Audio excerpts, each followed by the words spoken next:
Этот день также вошел и в историю страны, а именно народов, подвергшихся репрессиям, еще одним событием. 27 лет назад Верховным Советом РСФСР был принят закон о реабилитации репрессированных народов. Законодательный акт стал торжеством справедливости и первым шагом для нашего народа к достижению важнейшей цели – восстановлению ингушской государственности.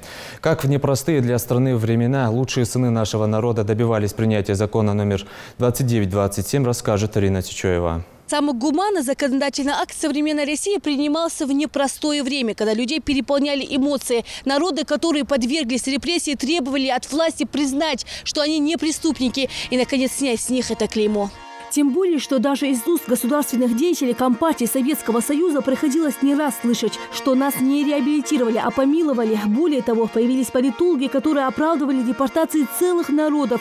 Тогда в условиях того времени закон стал признанием власти в содеянном преступном деянии, а для репрессированных народов тяжелой дорогой к счастливой жизни. Чувство радости и свободы от несправедливых обвинений. Теперь все будет по-другому. На душе стало легче. Дождались. Со дня принятия Верховным Советом РСФСР закона о реабилитации репрессированных народов прошло 27 лет. В 1991 году его подписал первый президент России Борис Ельцин.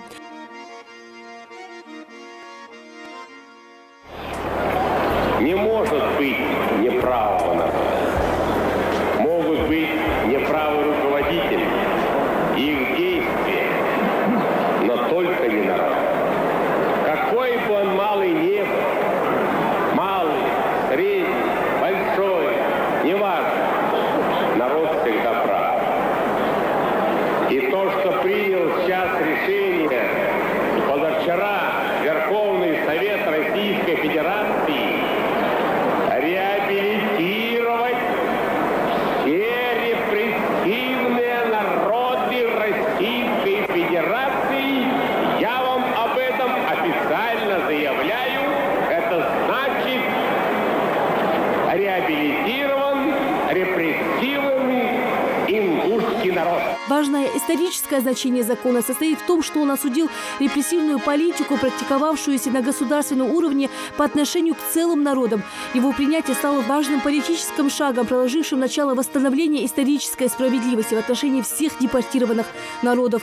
Закон этот определил организационные, правовые и иные условия и механизмы, направленные на осуществление вот этого сложного, большого и значимого процесса, которым является реабилитация целого народа, который подвергся и совершенно необоснованно, как указано в этом законе, незаконно подвергся вот этой тотальной депортации.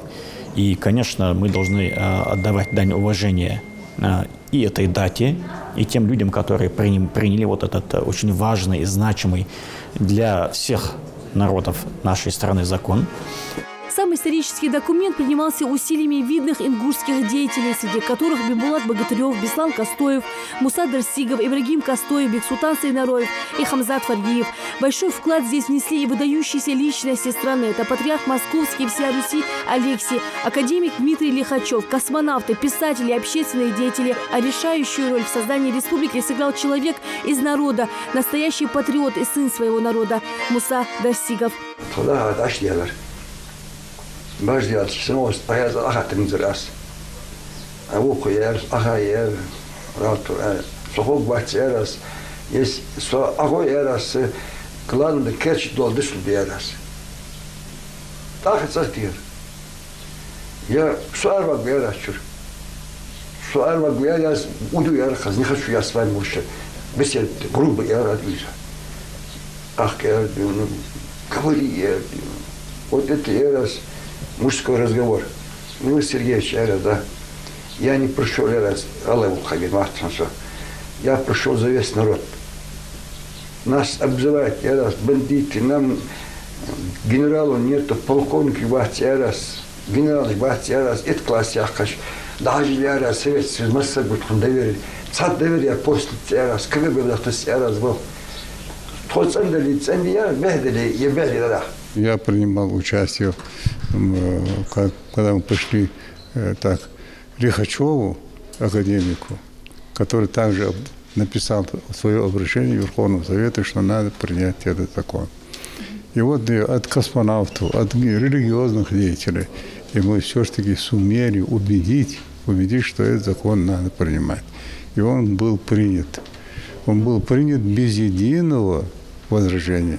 Принятый закон для 13 репрессированных народов не просто документ, а акт справедливости, признание действий советской власти противоправными. Именно благодаря этому законодательному акту нам удалось возродить свою республику. Принятие этого закона, то, что мы сумели сделать свою республику, мы же видим, что мы самостоятельно. Сегодня в мире что творится? 20 миллионов, 30 миллионов народу ходят без какого-то государственности. У нас свое государство, свой гимн, своя республика. Мы хозяева своей жизни, получается. Я думаю, у нас именно вот в силу вот этого закона стало возможным то, что мы имеем свою республику, то, что мы самостоятельный народ, то, что мы являемся равноценным субъектом в созвездии, называемой Российская Федерация. Истина в том, что время все расставило по своим местам.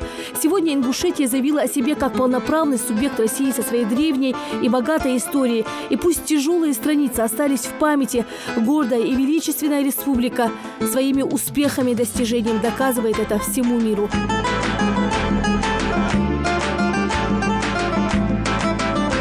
Лина Сычоева, Новости 24.